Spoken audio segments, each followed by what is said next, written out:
Bluegrass Jamalong is proud to be sponsored by Collins Guitars and Mandolins, each and every one built from the sound up in Austin, Texas.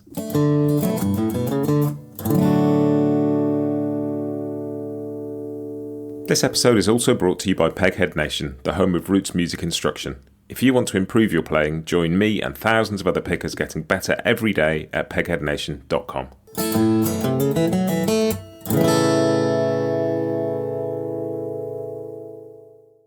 Hi, this is Matt, and you're listening to Bluegrass Jamalong, the podcast for anyone and everyone who loves bluegrass.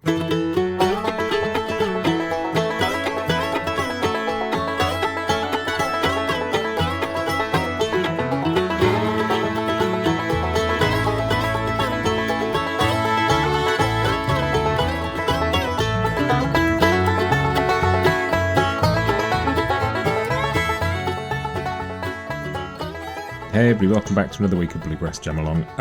I have been away for a couple of weeks, so there's not been so much content, but I am back, and I am back with a great episode.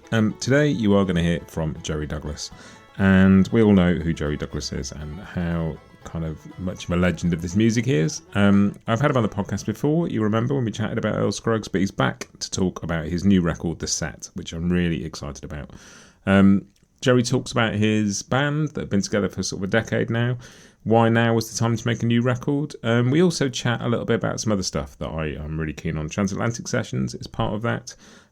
We also talk a bit about Alison, Krauss and Union Station, who are heading back our way next year. And there's some really cool news for Alison Krauss fans towards the end of this episode. Not only about the new records, and that's right, records. They've got 2 recorded that are coming out soon. But also a pretty big change in Union Station, a personnel change that you might want to hear about too. But mainly we're going to talk about Jerry's album because it's fantastic, and I love talking to Jerry about his music and his approach, and he's just such a great guest. He's insightful, he's funny, he's warm, he's generous, and he is also Jerry Douglas. So without further ado, let me bring you my interview with Jerry Douglas. My guest on Bluegrass Jamalong this week needs no introduction, and even if I was going to introduce him, it would probably take most of the episode to do that because he's done so much amazing stuff and had a hand in so much amazing music. So instead of introducing him, I'm going to read out something that Chris Eldridge said about him in an interview I heard. Chris Eldridge said, "A wide-open human being and one of the most beautiful instrumentalists you ever want to hear. Everything you want from a human being playing music." My guest this week is Jerry Douglas. That's very nice. Thank you, Chris. Very nice fella. And like, as I sort of talked about then, we could talk for hours about all the stuff you've done, so much amazing music. But what I'm really excited about is that you are here to talk about your own record. Woo. Yeah. And it's the first one for a while, I believe. It is the first one for a while. It's the first one in 6 years, I hear. I'll settle down here in a second. There we go. And I just had to get it away from the dogs. That's a little better. But the album took, better part of a year to make because we were on the road a lot. But every time we came back in the studio, we recorded in this place called the Tractor Shed with Sean Sullivan that used to be Grandpa Jones' house. Out in the middle of nowhere, and he and String Bean were close friends, and he actually found the murdered String Bean. Grandpa Jones did. They lived that close, but it was not a destination for other people to go. We were recording, and nobody knew we were there, and nobody came in, and it was great. No interruptions from anybody else. Yeah. There's something really cool about this record because it sort of covers quite a span of your career. There's some songs on here that anybody who's followed your career will know from various places, including Transatlantic Sessions and other records you've done. But there's also new tracks on there. And I think I'm really interested to chat about that mix between some stuff that is kind of solid Jerry Douglas repertoire, but also kind of this new FreshGrass commission, and also tracks on there from other members of the band as well. It's like it's a proper kind of, full band effort, isn't it? It is. Yeah. I wanted to make sure that everybody in the band had a song on there just so people could really check into what these guys are doing on their own, and then bringing tunes into the band. Mike Zeal, plays electric guitar, but he's not like anybody else you've ever seen. I mean, he doesn't use a capo. He doesn't use a pick. He doesn't have any of the extraneous stuff you have to drag around with a guitar, except extra strings once in a while. But he has a new record coming out. Christian Settlemyer has a new record coming out, and so does my bass player, Daniel Kimbrough. So I thought, well, let's put something on the record, give yourselves a step up the ladder maybe before your record comes out. And hopefully this will help. And it's a really interesting sound because essentially it is, as far as I can tell, the only sort of guest on the record is Aoife O'Donovan doing a bit of vocals, but the rest of it is the four of you. And that combination of bass, kind of dobro, fiddle, and electric guitar, particularly played the way that he plays it, it's sort of really familiar and also quite unique, isn't it? That there's no drums, but Mike's got a very, very rhythmic role to play in the band. Yeah, he fills in a lot of space. We loved playing with drums, and we had the same drummer forever. I mean, these guys have all been with me for 10 years. This band has been together for 10 years, but it's been broken up by different tours with Alison, tours with Tommy Emmanuel, things that I would go off and do, things that they would go off and do. We'd always come back to this band that we all shared pretty equally. I think we played a lot of my songs. I mean, I was the one who got the band together, but I see this as becoming more of a 4-piece ensemble, than just my band. And here's what we do. Here's what I do. And here's what they play with me. It's not that kind of situation at all. Yeah. Well, there's something about working with the same bunch of people for an amount of time, and you have many threads of that running through your career in terms of not only the work with Alison and things like Transatlantic Sessions, but collaborations with other musicians, the kind of Telluride house band and all of those things. And there is something it's fascinating actually, because there's a kind of parallel in a way between you and Brian Sutton in that you've both done endless sessions, but you also lead your own bands and do your own projects. And I find that really interesting to be able to totally disappear into the mix in terms of it not being your project, but also to totally lead when you want to. That's a job. That's the job of the session musician, is to be fast, is to get there, learn the song fast, and leave it better than you found it, and leave it with some kind of mark of your own. Of sometimes the intro of songs is just as recognizable as any of the lyrics that may come after that. And that's what I've always been going for, was to create a hook in the front that could recur, that would be, a signature of the song. And we call those hook lines, here in Nashville, Tennessee, where you make records and, or used to. And, we were always trying to come up with hook lines that were recognizable, that would go with the song. And, as soon as you heard the hook line, you knew what the song was. And that's, that's carried on. That's carried on with me anyway. I remember doing it that way, and it always worked. So I'm always looking for that little thing that they're not singing or no one's playing, that keeps happening in the song, but goes away, and you can give it a little bit more emphasis, and it can become a main player in the song. And I believe you produced this one yourself, because you've been doing a lot of production in recent years for other people, like probably most visibly the last couple of Molly Tuttle records, but all sorts of things. Right. Yeah. And I'm interested, because I don't know the answer to this, but in the past, have you generally produced your own records, or have you got somebody in to do that? I've only done that once. Russ Teidelman, who I respect, tremendously for all the work that he did with all of the bands a lot of bands that were on Warner Brothers in the 70s, 80s, and 90s. Little Feat, was one of them. And James Taylor, Eric Clapton, all of these kind of people that he was mainly in that on that train with the soft rock players and other things. I wouldn't call Little Feat soft rock by any means, but he had a great track record, and we became really good friends, and we were always saying we should do something together someday. That line that you never do anything together. Yeah. Well, we did. We finally did. I called him up and I said, I want to do a record, but I don't want to have to think about being the producer. I just want to play. I want you to tell me what direction to go.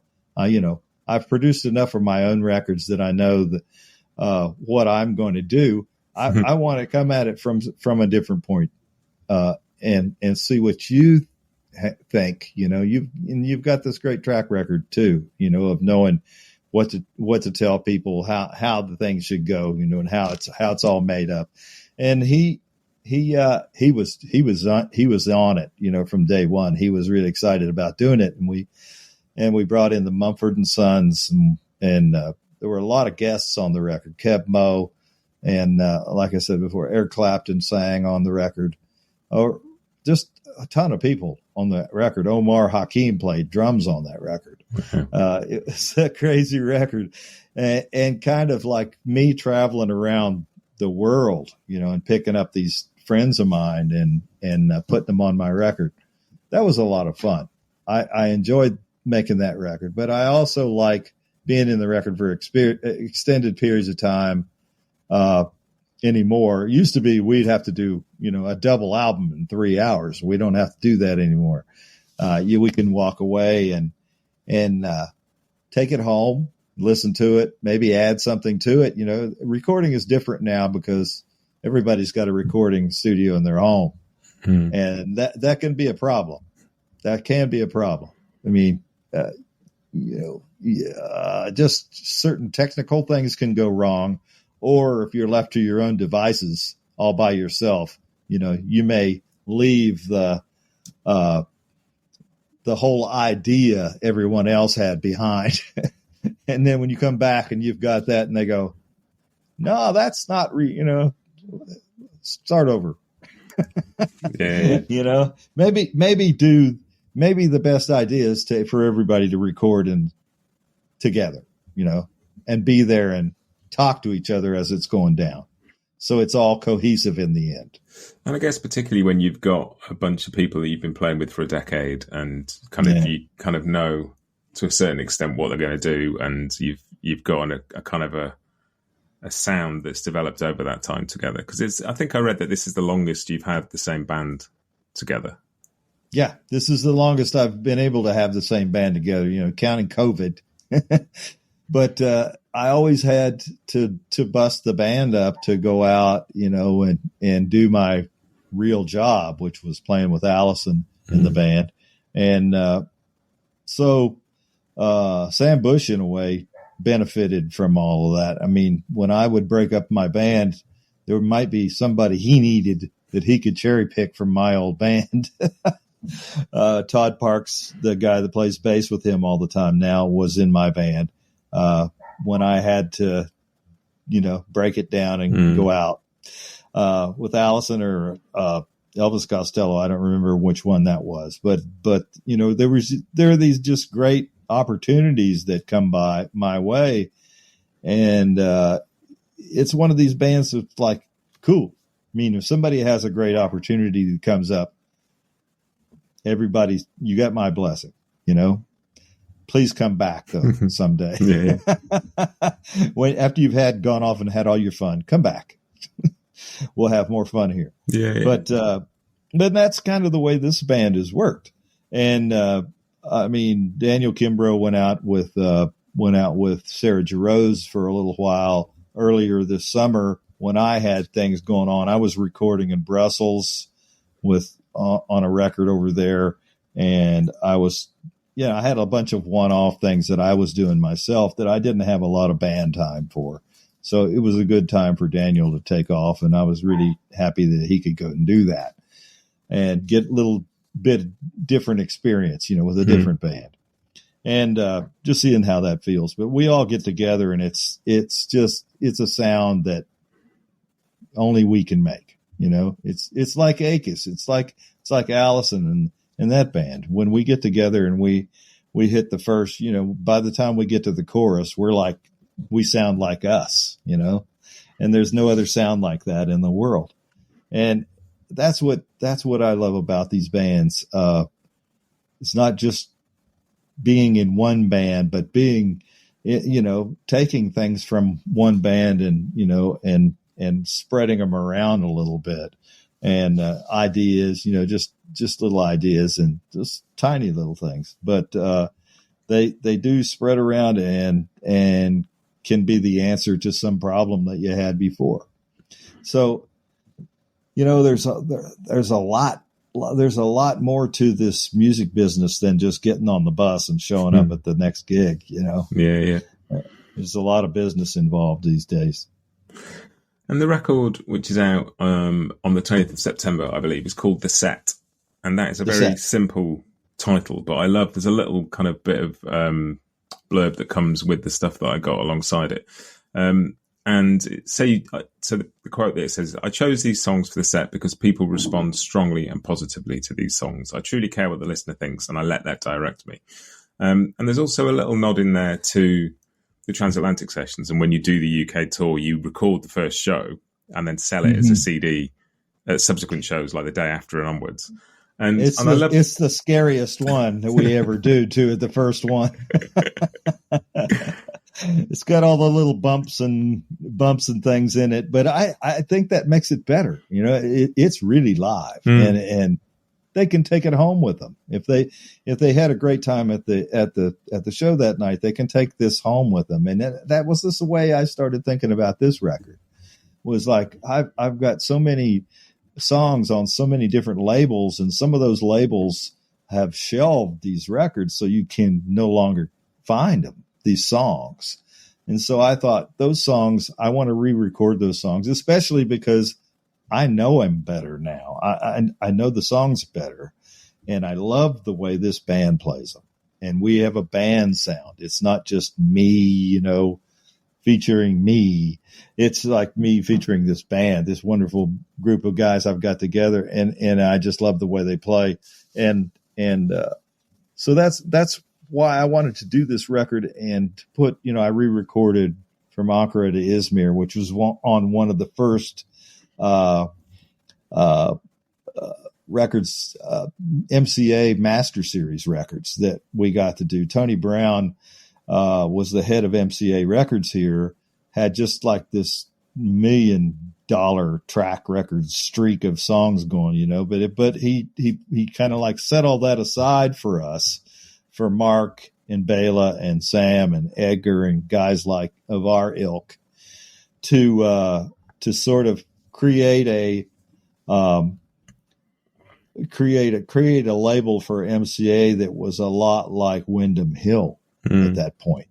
And that's when I recorded Ankara to Izmir with a lap steel, trying to make it sound more, bigger and more rocky and all of these kind of things. And then I got around to playing the song, and after 10 years of playing the song, it no longer resembles what it originally was. I know the song enough now, and the different guys that play with me have brought all these different ideas to it over the years. So we have a different way of playing it, and I like the song, and it's a song that if they like that song, they hear it. And I tell all these crazy stories too, as I'm going along, about Ankara to Izmir, about being on a bus with a bunch of people and some goats, and some cooking utensils and stuff like that. It took us 3 days to get from one town to another. So we had to, it just, I think about all these crazy stories that I can tell in between songs, just sort of break things up, it's sort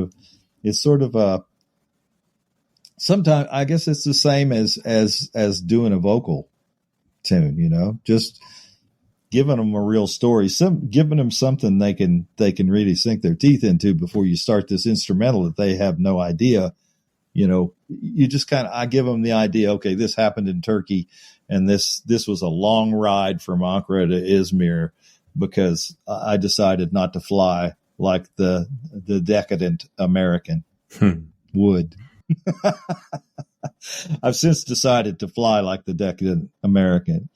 There may be an interesting track to come out of that as well. Who knows? I think so, yeah. But yeah, I think that's really interesting because with a song, like not only do the lyrics sort of tell you in some form what it's about, whether it's direct or it's like just impressionistic in some way, but also like the structure of a song is pretty obvious because it's verse, chorus, middle eight, whatever. Like you can get your head around a song much more quickly than an instrumental piece, where it may not entirely be obvious what's going on at a given time. So I'd love stuff like that, where you get a little something, a little bit of... Yeah, I give them a little background, give them a little vignette of a movie to watch, while they're listening to this song, and I try not to give too much information, leave something to their imagination, let them go.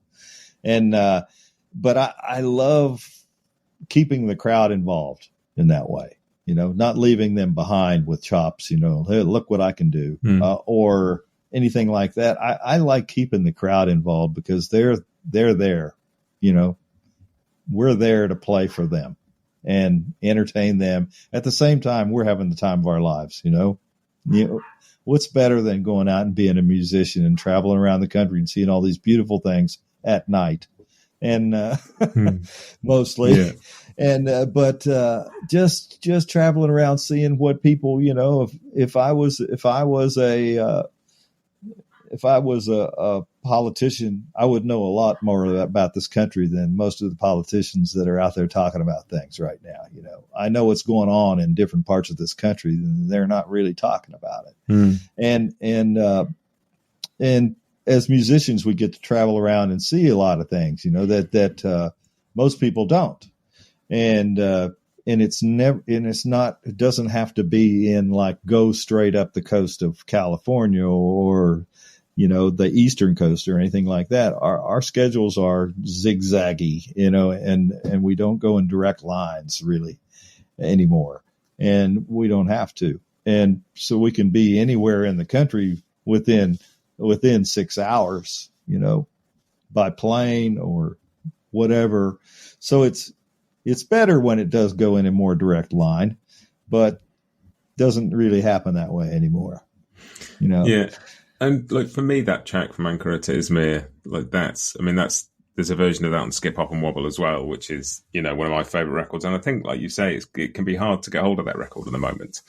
And and hearing a track that is very familiar to me, played in a different way. You listen back to, I don't know, Miles Davis through his career would re-record songs with different musicians because he wanted to see what they could do with it, or he fancied a different stab at it from a different angle. And I love hearing people do stuff at different points in their career because they're different.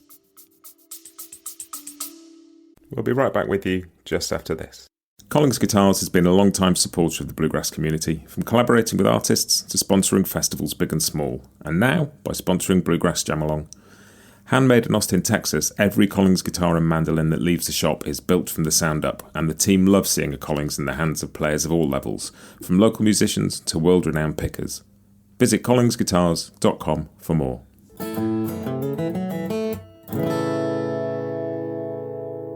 This episode is also brought to you by Peghead Nation, the home of roots music instruction. With 65 streaming video courses for guitar, mandolin, banjo, fiddle, dobro, bass and ukulele from some of the leading names in acoustic music, Peghead Nation has something for every picker. You'll learn the tunes and techniques you need to join in at jams and play the music you love, plus advanced techniques like improvisation, theory and ear training. Your first course is just $20 per month, and you can add more for $10 a month. Sign up for any course and get your first month free with the promo code JAMALONG, all one word. Join thousands of other players, including me, who are advancing on their instruments and having more fun playing the roots music they love at pegheadnation.com. They are. And he did that. He wanted to see what those musicians could bring to that song. And I've done the same thing over time, recording that Ankara to Izmir, just for example, with Russ Barenberg and Edgar Meyer, was still another completely departure from the original recording. And so is this new one. So it's the growth of a song is kind of what, if you want to just pin it down to that one song. But there are others on there that we have recorded before. I mean, on Traveler, on the record that Russ Titleman did, that Eric Clapton sang, Something You've Got. And he wanted it in a particular key, and I'm doing it in the same key that he wanted to do it in. It fits. I know why, and our voices are sort of in the same place. But I wasn't really a singer for the longest time. I had Alison, I had Vince Gill, I had Dan Tominski, I had the Whites, I had Ricky Skaggs, Tony Rice. Why? They didn't need for me to sing lead. I wanted to hear them. And my strongest suit is backing vocals, and supporting the vocal. There are times when you just need to play nothing, that will set up what the vocalist is talking about, what the substance is. Sometimes it's better to play nothing at all than to play, some background lick that you think is going to support them or give more information to the listener about what she's talking about. I think about all of that stuff as the vocals are going by. For the longest time, I didn't listen to lyrics. Now I listen to nothing but lyrics, and I get all my ideas from there. But that may be because I've become a singer again. Maybe I'm paying better attention to those things. There's a couple of really interesting things in there, because first off is I've always thought of you as a musician who is incredibly good at kind of creating a space for and around singers. But I also think of the dobro as an instrument, the way you play it, as being quite a vocal instrument. There's a lot of similarities between singing and a good dobro line sometimes. There's a lyrical quality you can get on the instrument that just feels very vocal. It's so close to the human voice. I mean, there are times when I can ghost her or whoever I'm playing with, I can ghost their lyric and a little bit, and it sounds like a harmony. It sounds like there's a harmony. There's something in there. It's mysterious. You can't really tell what it is, but it's supporting and it's holding that vocal right there. It's like it really frames it in, and that's the hardest thing that I try to do. And I think, to make it fit, to make it be, in the same ballpark, in the same, not distracting.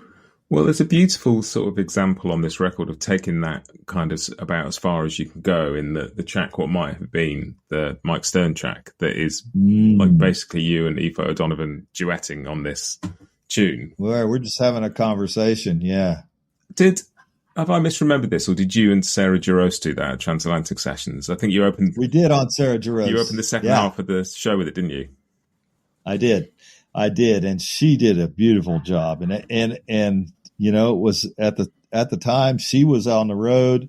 Aoife was passing through town, and I knew that Aoife and I would be thrown together again with Transatlantic Sessions at the Cambridge Folk Festival. So it gave us another opportunity to do the song, and we'll take every opportunity we get to do that song. I love it. I just loved it. And to have that, I mean, people need to understand that this song has no words. I mean, it's just a beautiful melodic thing that Mike Stern came up with, and then he put a female voice on top of his singing exactly the same notes that he's playing, and they're not in rapid succession or anything like that, so it's hard for her to sing. But just Aoife's voice, just the timbre of her voice, and her laying on top of that guitar line, on that top of that dobro line, is just beautiful. I mean, it matches well. And she did, she took some liberties, as she should. And it worked. It just worked. It was one of those things that you have the feeling that it worked, but you're not really sure until you're standing there listening to it. And I just was totally knocked out with what she did. And I knew she would. She's so good. She's so sweet. And her vocals are, unsurpassed. She's amazing. Both her and Sarah, although they're different vocalists in so many ways, but they both have an extraordinary ability to kind of direct something straight at you, but also to be a bit more textural with the way they sing, and the music they make sort of reflects that. But they're both extraordinary singers. Yeah. I think Aoife is probably a little more breathy than Sarah, and her vocals come, her feelings come from, you can look at her and you can visualize, what she's thinking by her facial actions. Sarah doesn't give you that. Sarah doesn't give you that. I mean, she's concentrating on what she's doing, and she's listening to you because she has to, because we have to do the very same thing in this song. But it was just timing. Really, the song. I mean, it's pretty hard to pick between Sarah Jarosz and Aoife O'Donovan. To say, okay, which one? If they're both standing in front of me, I can't do it. I mean, they would both be singing, and that might have been the better idea. Should have got them both. Well, all three of you, even better. Yeah. Yeah, You're right. Yeah, and I love that track. I remember hearing it at Transatlantic Sessions and just being totally swept away by it, and then putting this record on last week and going, "Oh, it's that song! Brilliant." Yeah, a lot of great things come out of Transatlantic Sessions. A lot of great ideas come out of that and go into that. There's another kind of link there with you mentioned Eric Clapton, but I was at the gig. Was it last year or was it the year before? And you sort of introduced a guest in the second half, and out walks Eric Clapton. And nobody really thought he was there. I mean, the light didn't hit him until he was on stage. Nobody believed me. I don't think they believed me until they actually saw it. Yeah, well, I was one of those that didn't believe you. That's all right. He's been coming around to these transatlantics. One of his daughters turned him on to it, and he just would come every year. He and his wife and one of his daughters would come every year and just sit out there, and I kept wanting to ask him if he wanted to play, but I didn't want to overstep, and so finally he asked me if he could play. That was much better. And I said, no. He said, what if I was part of the Transatlantic Sessions? And I said, it wouldn't show up that way. You're just too famous, Eric. You're too famous. But dropping in, it's beautiful. And that's what makes that Transatlantic Sessions, the whole concert and everything to do with it, so beautiful. I mean, it sells out before people even know who we're bringing. And we try not to disappoint. So I'm working on that right now about who's coming from here for the next one. Cool. And but it's going to be great. It's going to be really fun. It always is. I always get these songs from everybody. I ask for 5 songs, around, Thanksgiving time here, around the end of November. I'll peck on their cosmic shells the first time, and say, you just knock on the door and say, send me some songs, send me 5 songs that you would like to do. This will probably be pared down to 3, maybe 4, but send me 5 songs. And then I get them and I go, how am I going to make a show out of this? And then, from everybody. And then by the end of the tour, it's beautiful and it's a masterpiece. And then it never happens again. That's the end. That's why we started recording it. And the very first one, we're all scared to death because we're not really sure of anything. We haven't had enough rehearsal time. We had 3 days of rehearsal for all of those tunes and all of the songs from the different artists, and then for them to figure out who sings with who sings backup, who plugs another guitar back in back there, just for extra support and things like that. That it all gets worked out by the end of the tour, and we should record that show too. Put them up against each other. Oh. But their whole reason for recording the show was so people could walk away with the show, and they do. I think it's a great idea. I wish we could do that here, but we just can't. Too many shows. Well, I've already bought my ticket for next year, and I'm looking forward to it. And it definitely felt, I've been coming to the shows for, I don't know, maybe 6 years now. And there was something really special about and London is often the last night of the tour. And there was something really special about the kind of, the vibe on stage by the end of the tour is always like a thing of community and family. But just this last one seemed really special in terms of the people and the relationships they had, and just how it felt like another level almost. Yeah. And Joshua Burnside, who was on that tour, the last tour we did, is from Belfast, and Lindsay Lou from over here, and they just were like inseparable, and they're just kindred spirits, and they as soon as we'd finish the show, we'd go to the hotel, they'd hit the bar, and they would start singing. Everybody would start singing. It was like, we haven't had enough. We can't get enough. So we would take over the bar, and everybody would stay in there until, we'd start falling out one at a time and go to bed because we got another show to do the next day. But not him. He was in there. He was in there until the last drop. Joshua was there. He'll just sit down, give him a bouzouki, sit down, and he'll be there until everyone's gone. Just the greatest guy.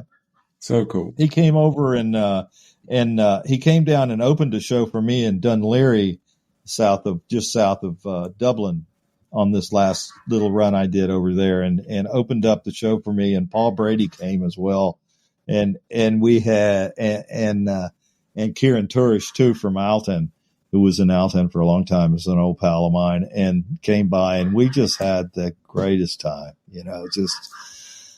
I have such good friends over there, and that Transatlantic Sessions has been, I feel like is a huge part of my legacy. Things that I'll leave behind that I'm proud of, and that show is, and with Allie Bain, is just one of the greatest things that's ever happened to me. Just being able to collaborate with all these different people, learn new things from them. And a lot of them ended up on this record. I mean, we cut Gone to Fortingall, and then Mike McGoldrick's tune, Wired to the Moon, spliced right onto it, just like we did it over in Transatlantic Sessions, but recording it with this band instead takes on a whole new character. Well, and you finished the record with Sir Ali B as well, which is one of those tunes that, people like me know from. That's the one we go away with that one every night, and I thought, well, that's a good way to finish the record. Because also, there are physical aspects to creating vinyl records, LPs. Because the closer you get to the center, the more distortion you pick up, because it's going faster. As you get closer to the center, you can't put anything really loud there. That's why you never heard anybody do their loudest rock and roll tune at the end of their record, because no one would hear it because it would be, the grooves are so small that the needle doesn't stay in there that well. And so you always cut sort of like your ender goodbye song at the end of your record. And that's always been mine since I wrote that song. That's been the song that we'd leave people on. We'd play something really fast, and I'll say, we can't leave you that way, all nervous and riding and, driving too fast on the way home. So we'll play this nice slow song. Yeah. And that's, we play Sir Ali B, and that's the way we leave. It's a lovely, lovely track to finish it with. I'd really like to ask you about the fifth season, which started life as a FreshGrass commission.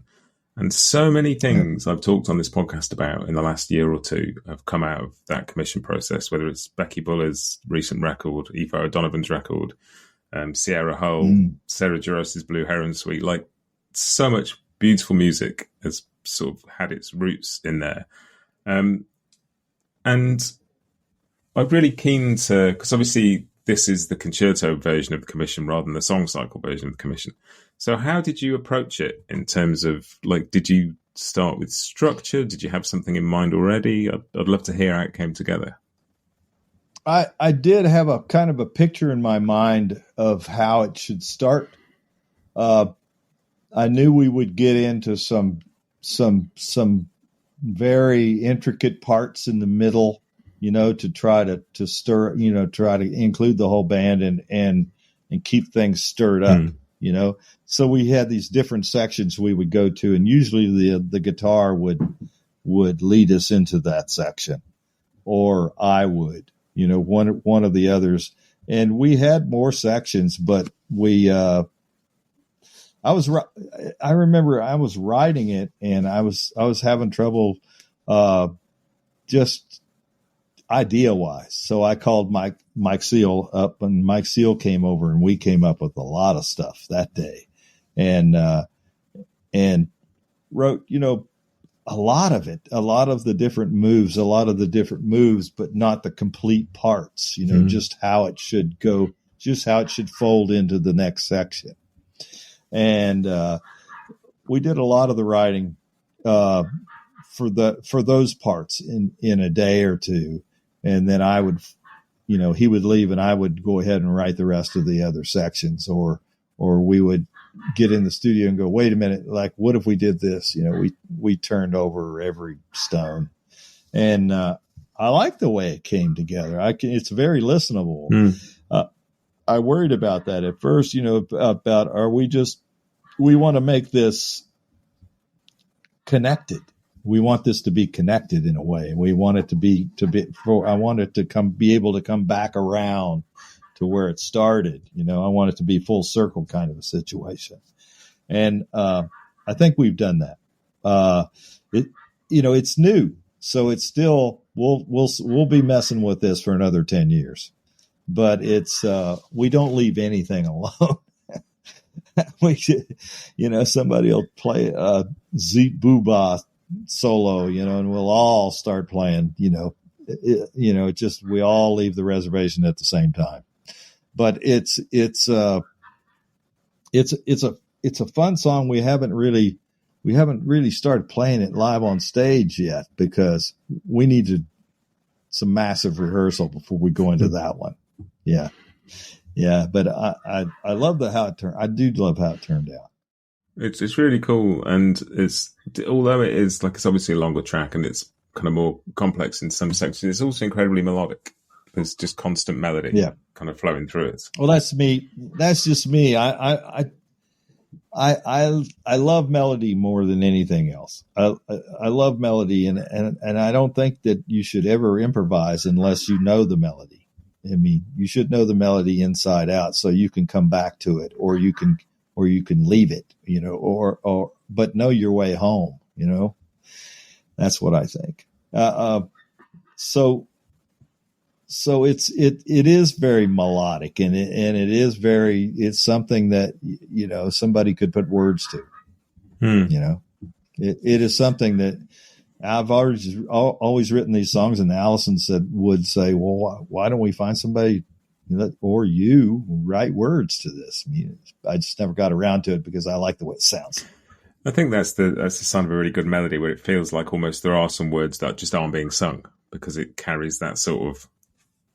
It does. It does. It carries its own personality all the way through.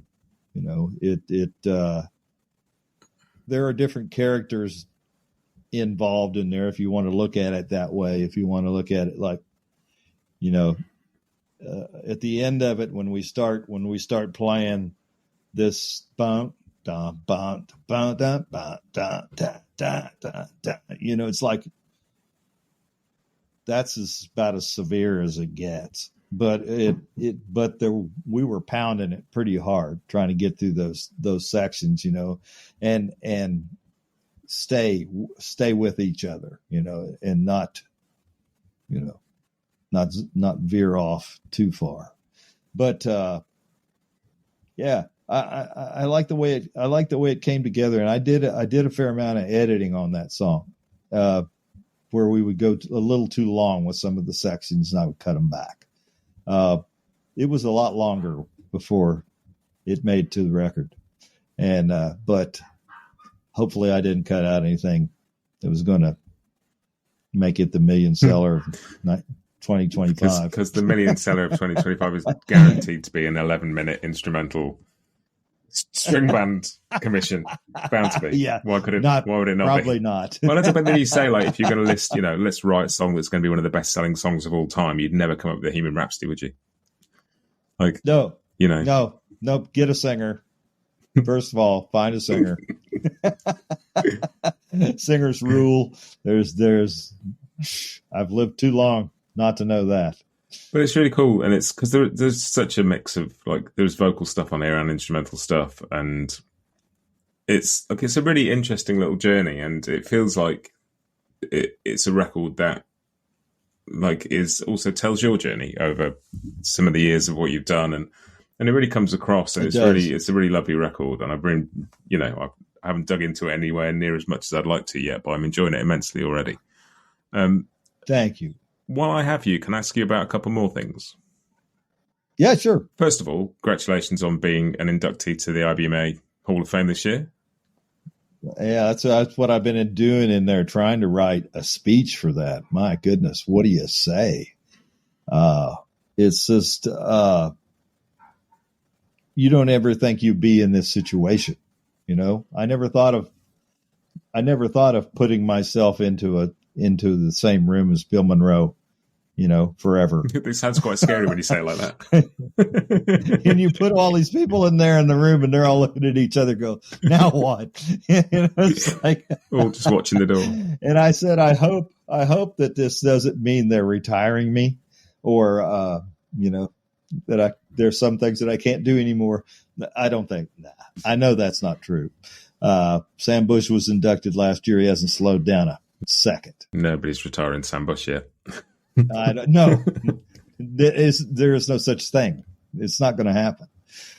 He's gonna be out there playing to the end. Yeah, I think so. So will I. I mean, how do you stop? How would you ever stop when you've gone this far, and it's your whole life, And I have 4 children, and I love them.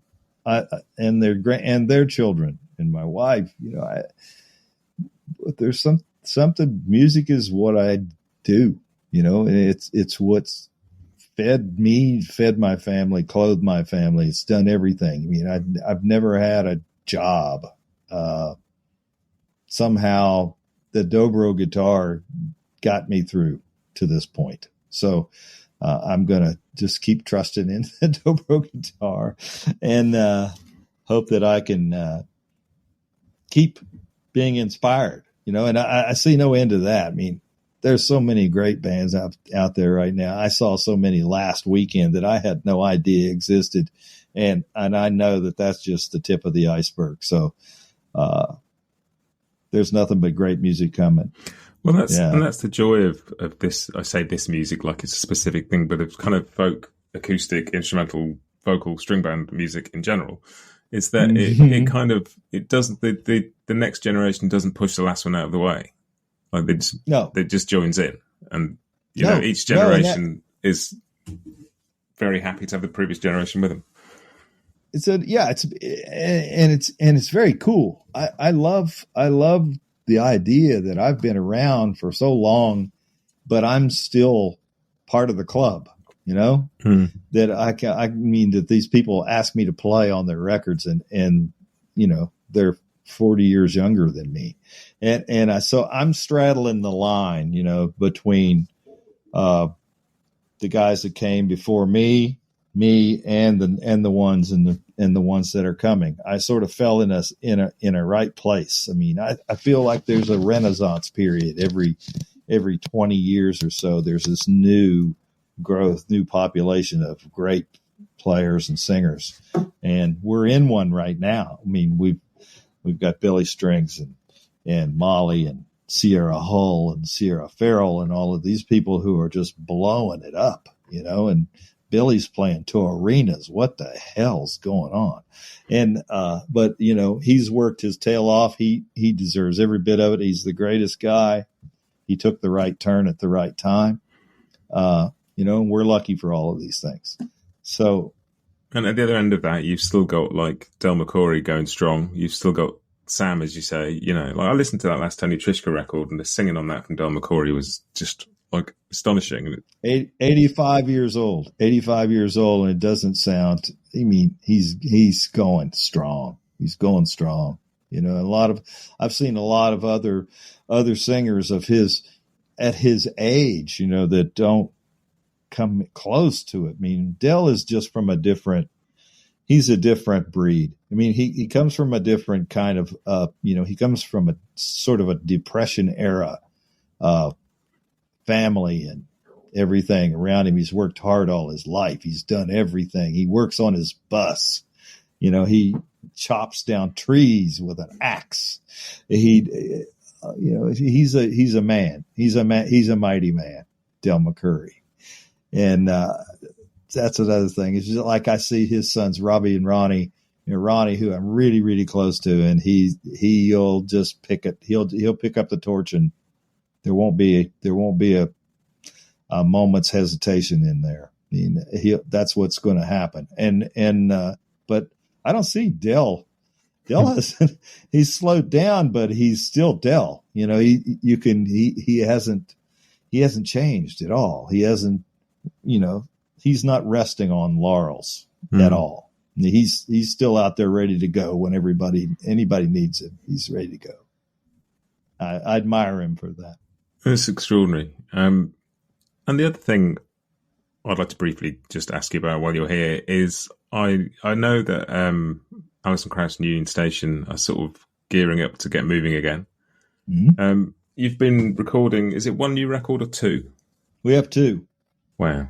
We have two. We're going to release one before we start touring, about a month before we start touring again. The record will drop in March, and we'll go out sort of right around the middle of April, somewhere in there, and start doing dates and working our way back up to our fighting weight. And it'll take a little while, but when that band gets together, the first, by the time we get to the chorus, like I said, we are us. We sound like us. It's extraordinary, really, because it sort of loops back to what we were talking about in the beginning about your band. And you're saying you have this band of musicians that have been together for 10 years and, you've developed a real thing. You also have that with the Transatlantic Session guys. You also have that with Alison, Krauss and Union Station. You also have that with the Telluride House Band. Like these long-standing musical relationships are so deep. I've got a pie, my life is a pie, and it's divided up into these sections. And what, Akis is now back in there as one of the sections, Alison, and the Earls of Leicester are, and my band is, and like you say, Transatlantic Sessions, but and there's another slice in there, there's a big slice in there for when I can go off and do whatever I want to do or produce records, because I love producing. I love being in the studio, and I've had enough time in the studio that I understand how things work, and I think I have a pretty good handle on how to get the best out of a band, in a studio, or the best out of the players, or without, nobody needs to be hit over the head by anything to get anything done. It's how you talk to people. It's how you treat people is what you get. That's the performance you get. And that's what I work hard on, is just, being clear, and never condescending, ever. and always just, trying to get the best and get everybody on the same page. We're all trying to get the best. Well, I enjoy the hearing the benefits of all the slices of that pie, but I am particularly delighted that we're chatting about a new record of yours, particularly this time around, and I hope it does really well for you. And congratulations again on the IBMA Hall of Fame, and thank you for taking the time to come and talk to me tonight. I've really enjoyed it. Well, I appreciate it. I enjoyed talking to you too, and we can do this another time. There's a whole lot more in there we can talk about. There's so many more conversations I would love to have. I mean, there's the amount of music you have made that has enriched my life. Well, I've thought about doing, what's it called? But it's usually after you're gone. But just, I sat down over at Rounder and I went through the Rounder and Sugar Hill, sort of their whole compilation. And I'd worked on 84 different artists for Rounder and Sugar Hill, and I wanted to take that and cherry pick my favorite cuts of all of it and put it all on one record. With the main thread being me, just me playing on the record. But that's not all there is to it. It's Tony Rice, great performances, Alison. There's so many people that I recorded for on that label that I remember just having just amazing magic kind of things happened. And I'd like to get that all in one place and listen to it once, even if it's just me. I think there'd be quite a few more people who'd be keen to hear that as well. Well, I hope to get that out there to them, and just something to keep me busy for a while. But it'd be hard to choose too. It'd be hard to choose, but there's a lot out there, and I'd like to try to get it into one place and take a look at it. I mean, I don't get the sense that keeping busy is a problem you have. No, right now I'm on I just finished the Earl Scruggs Music Festival down in North Carolina, down in just above Charlotte, North Carolina, and it was so hot, man. And I knew it was going to be hot, and I knew that this was going to be the hump of the summer. If I made it past that one, it was all downhill from there. It was all good sledding from here. So yeah, I'm looking forward to the rest of the year. It's all great. It's all fun, but I think I've done the hardest work that I have to do. As far as traveling and the heat, and the climate change and all the stuff that we're all going through. It's been a really good year and a really, really good year, very busy year, busier than I've ever been in my life. I mean, it's supposed to slow down at some point, but it's not. It's straight up. And I'm grateful for that, but I'm a little older and it takes me a little longer to get over it now, but I'm past the hump. So I'm looking forward to the rest of the summer. It's going to be great. And then I'm going to start working on some records at the end of the year. Yeah. Well, there's one thing we can promise you in London in February. It's that it won't be too hot for you. No. But it was last year. I mean, the whole tour, I don't think it rained at all on the tour. It was crazy. I mean, we're in the UK. It's supposed to be raining, but it's not. It's 50 degrees outside and it's February, and that's just all wrong. So there's definitely something going on. Yeah. when it's not raining in Scotland. But I love it. I love going over there that time of year. I was just over for the summer. It was just like being here for me, going over there and walking on the same streets that my great grandfather walked on, is something really, really special to me. And being in that place and having all those great friends, Allie and Phil and Donald Shaw and just so many, the whole band, it's just, it's a wonderful homecoming, every year. Even though I'm not from there, I really feel like I was there at some point. So I'm happy. I'm always happy to be there. And so, I hope to get back. I don't care if it's 30. I don't care if it's raining, sheets. I don't care. I'll be happy. Excellent. Well, we're going to be delighted to have you again. Thanks so much, Jerry. It's been a real treat. Thank you. And I had a great time talking to you, and I hope we can do this again. Thank you.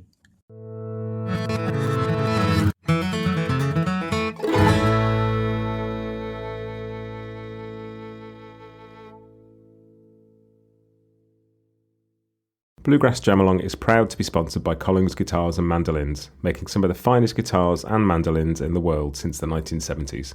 Visit collingsguitars.com and find out why.